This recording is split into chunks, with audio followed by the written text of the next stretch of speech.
क्या आपको कभी महसूस हुआ है कि आप चलते फिरते एक मजाक बन चुके हों? वो दोस्त जिसे आप आधी रात को मदद के लिए फ़ोन करते हो, वो अब आपका फ़ोन उठाना ज़रूरी नहीं समझता। वो इंसान जिसके लिए आपने अपनी खुशियाँ कुर्बान कर दी, वो आज भरी महफिल में आपकी बेइज्जती करके निकल जाता है और आप बस मुस्कुरा कर रह जाते हो। पता है क्यों? क्योंकि आपने अपनी सेल्फ रिस्पेक्ट का गला खुद अपने हाथों से घोंटा है। आपने लोगों को ये हक दे दिया कि वो जब चाहें आएं आपका इस्तेमाल करें, और जब मन भर जाए तो आपको कचरे के डिब्बे की तरह बाहर फेंक दें। अगर आज भी आपको लगता है कि झुकने से, गिड़गिड़ाने से या पीछे भागने से प्यार और इज्जत मिलती है, तो आप इस दुनिया के सबसे बड़े भ्रम में जी रहे हो। आज की ये 20 मिनट की बात शायद आपको कड़वी लगे, शायद आपके अहंकार को चुभे, लेकिन अगर आज आपने खुद को नहीं बदला तो पूरी उम्र लोग आपको पैरों की जूती समझकर रौंदते रहेंगे। तैयार हो अपनी खोई हुई इज्जत वापस पाने के लिए? तो चलिए आज इस खेल को पलटते हैं। आपकी सबसे बड़ी कमजोरी, उपलब्धता का जहर। पता है आपकी इज्जत क्यों नहीं है? क्योंकि आप फ्री के धनिया की तरह हो, जो हर किसी की सब्जी में बिन मांगे मिल जाता है।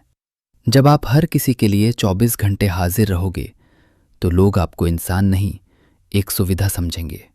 गौर करना इस बात पर, जो चीज़ ज़रूरत से ज़्यादा मिलती है उसकी कद्र मिट्टी के बराबर हो जाती है। आप सोचते हो कि सबके काम आने से आपकी इज्जत बढ़ेगी। नहीं, आप बस उनके लिए एक ऐसा ऑप्शन बन रहे हो जिसे वो जब चाहें इस्तेमाल करें, और जब काम निकल जाए तो छोड़ दे। अपनी मौजूदगी की कीमत लगाओ। अपनी उपस्थिति को इतना सस्ता मत बनाओ कि कोई भी राह चलता इंसान आपको फॉर ग्रांटेड ले ले। जो चीज़ मुश्किल से मिलती है लोग उसे ही संभाल कर रखते हैं। अगर आप हर किसी के बुलावे पर दौड़ पड़ोगे, हर किसी की फालतू बातों में शामिल रहोगे, तो याद रखना, लोग आपको अपनी लाइफ का हिस्सा नहीं बल्कि अपने खाली समय का टाइम पास समझेंगे। अपनी सरहदें तय करो, अपनी दूरी बनाओ। दुनिया को ये महसूस होने दो कि आपका समय कीमती है, आपकी बातें कीमती है, और सबसे बढ़कर आप खुद कीमती हो। वरना ये दुनिया इतनी बेरहम है कि आपको कौड़ियों के भाव बेच देगी और आपको पता भी नहीं चलेगा। सेल्फ रिस्पेक्ट कम होने का दूसरा सबसे बड़ा कारण खुद की नज़रों में गिरना। दुनिया आपको धोखेबाज कहे तो फर्क नहीं पड़ता, लेकिन क्या होगा जब आप खुद को आईने में देखोगे और आपको एक धोखेबाज नजर आएगा? हाँ, आप दुनिया से इज्जत की उम्मीद कैसे कर सकते हो जब आप खुद अपना वादा तोड़ देते हो? याद करो वो रात जब आपने अपनी आंखों में आंखें डालकर खुद से कहा था कि कल सुबह जिम में पसीना बहाऊंगा और अपने शरीर को फौलाद बनाऊंगा। लेकिन क्या किया आपने? सुबह होते ही अपने उस वादे का गला घोट दिया और चादर तान कर सो गए। आपने सोचा था कि आज ये ज़रूरी काम हर हाल में पूरा करोगे, अपने करियर के लिए एक ईंट और रखोगे, लेकिन फिर आपने आलस को चुना। सुनो भाई, जब आप बार बार खुद से किए हुए छोटे छोटे वादे तोड़ते हो तो आप सिर्फ एक दिन खराब नहीं करते, आप अपना आत्मविश्वास धीरे धीरे कत्ल कर देते हो। आपका अपना ज़मीर आपको ये कहना शुरू कर देता है कि तुझसे कुछ नहीं होगा, तू तो अपनी बात का ही नहीं है। और याद रखना, जिसकी रीढ़ की हड्डी सीधी नहीं होती, ये दुनिया उसे ही झुकाती है जिसे सिर्फ बोझ ढोना होता है। अगर आप खुद अपनी नज़रों में एक वादा तोड़ने वाले कमज़ोर इंसान बन गए हो तो ये दुनिया आपको कभी सिंहासन पर नहीं बिठाएगी, वो आपको सिर्फ पैरों तले रौंदने के लिए तैयार खड़ी है। अगर अपनी इज्जत वापस चाहिए तो सबसे पहले खुद को दिए हुए शब्दों की कदर करना सीखो। तीसरी, आपकी सबसे बड़ी कमी, ना बोलने की ताकत। अब बात करते हैं उस सबसे बड़े हथियार की जिसे चलाने का जिगरा बहुत कम लोगों में होता है, और वो है ना कहने की ताकत। क्या आपको डर लगता है कि अगर आपने किसी को ना कह दिया तो वो बुरा मान जाएगा, वो आपसे दूर चला जाएगा, वो आपको घमंडी समझेगा? सुनो भाई, अगर आप सबको खुश करने के चक्कर में अपनी हर बात पर हाँ की मुहर लगाते हो तो आप एक अच्छे इंसान नहीं बल्कि एक भीख मांगने वाले इंसान बन रहे हो। इज्जत की भीख। शरीफ और सीधे इंसान को लोग सिर्फ इस्तेमाल करते हैं, सम्मान नहीं। याद रखना, जो हर जगह झुक जाता है उसे लोग पायदान बना लेते हैं। जिस दिन आप अपनी पसंद नापसंद को डंके की चोट पर बोलना शुरू करोगे, उस दिन से लोग आपसे बात करने से पहले 2 बार सोचेंगे। वो जान जाएंगे कि आपका वक्त और आपकी मर्जी कोई सस्ती चीज नहीं है जिसे कोई भी ऐरा गहरा आकर खरीद ले। डरना छोड़ दो कि वो बुरा मान जाएगा।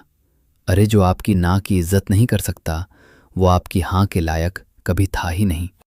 असली मर्द या असली ताकतवर इंसान वो नहीं है जो सबके काम आए, बल्कि वो है जो ये तय करे कि उसे किसके काम आना है और किसके नहीं। अपनी बाउंड्री बनाओ, अपनी लक्ष्मण रेखा खींच दो। जब आप अपनी कदर करना शुरू करोगे और फालतू की फरमाइशों को ना कहना सीखोगे, तब दुनिया को समझ आएगा कि आपकी हां की कीमत क्या है। जिस दिन से आप ना बोलना सीख जाओगे, उस दिन से आपकी गुलामी का अंत होगा और आपकी बादशाहत शुरू होगी। और अब सबसे आखिरी और सबसे जहरीली बात, जो आपके पिछले तीनों बातों को पत्थर की लकीर बना देगी, वो है आपकी खामोशी का शोर। क्या आप हर उस इंसान को जवाब देने निकल पड़ते हो जो आपके पीछे भौंकता है? क्या आप हर ऐरे गहरे को अपनी सफाई देने के लिए हाथ जोड़ते हो? सुनो भाई, हर भौंकने वाले कुत्ते पर अगर पत्थर मारोगे तो अपनी मंजिल तक कभी नहीं पहुंच पाओगे। अपनी जुबान को अपनी ताकत बनाओ, उसे गली के झगड़ों में जाया मत करो। असली मर्द वो नहीं होता जो चिल्लाकर अपनी मौजूदगी दर्ज कराए। असली ताकतवर वो होता है जिसकी खामोशी से सामने वाले के पसीने छूट जाएं। आज से अपनी सफाई देना बंद करो। जिस इंसान को आपकी कदर नहीं है, उसे अपनी आवाज भी मत सुनाओ। अपनी ऊर्जा को बचाओ और उसे अपने काम के जुनून में झोंक दो। दुनिया को अपनी बातों से नहीं, अपने परिणाम से जवाब दो। आपकी चुप्पी और आपकी सफलता उन लोगों के चेहरे पर दुनिया का सबसे बड़ा थप्पड़ होनी चाहिए जिन्होंने कभी आपको कमजोर समझा था। और अब सबसे आखिर याद रखना, शेर शिकार करने से पहले दहाड़ता नहीं है, वो खामोश रहकर सही वक्त का इंतजार करता है। अपनी सरहदें इतनी ऊंची कर लो कि लोग आपकी आवाज सुनने के लिए तरस जाएं। इज्जत कमाई जाती है मेरे दोस्त, और जो चीज खामोशी और मेहनत से कमाई जाए वही असली साम्राज्य होता है। आज ये चंद मिनट की बातें अगर आपके कलेजे में आग लगा चुकी हैं, तो खुद से एक वादा करो कि आज के बाद आप वो पुराने सस्ते इंसान नहीं रहोगे। अगर अपनी लाइफ में बदलाव चाहते हो और खुद की नज़रों में उठना चाहते हो, तो इस सफ़र में मेरे साथ जुड़ जाओ।